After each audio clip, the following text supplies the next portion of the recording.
Производството на храни е една от основите на нашата цивилизация, а екологичният подход се превръща в отговор на съвременните предизвикателства.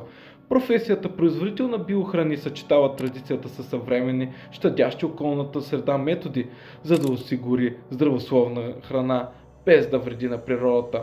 Ролята на производителя на биохрани е да осигурява производство по начин, който опазва природните ресурси и насърчава устойчивото развитие. Екологични методи като сеитбообращението или естествения контрол на вредителите спомагат за намаляване на въглеродните емисии и ограничаване на замърсяването, като оказват положително въздействие върху околната среда и здравето на потребителите. Професията на производителя на биохрани не само подпомага опазването на околната среда, но осигурява добри доходи. Опитните производители могат да печелят между 40 000 и 70 000 щатски долара годишно. Освен това, търсенето на здравословна, органична храна нараства средно с 15% годишно, което открива нови професионални и бизнес възможности. За да бъдете успешен като производител на биохрани са необходими няколко ключови умения. Познания по биоземеделие. Позволяват се производство без използване на химикали.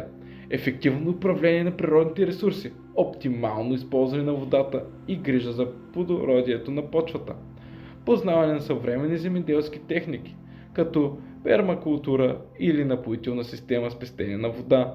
Управленски умения. Организация на труда. Контрол на разходите и маркетинг на биологични продукти. Професията производител на биохрани съчетава опазването на природата с реална печалба.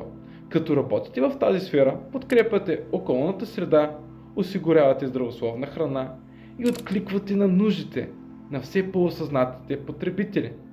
Станете производител на биохрани и създавайте здравословна, щадяща природата храна. Изберете професия, която носи ползи за вас, за обществото и за природата.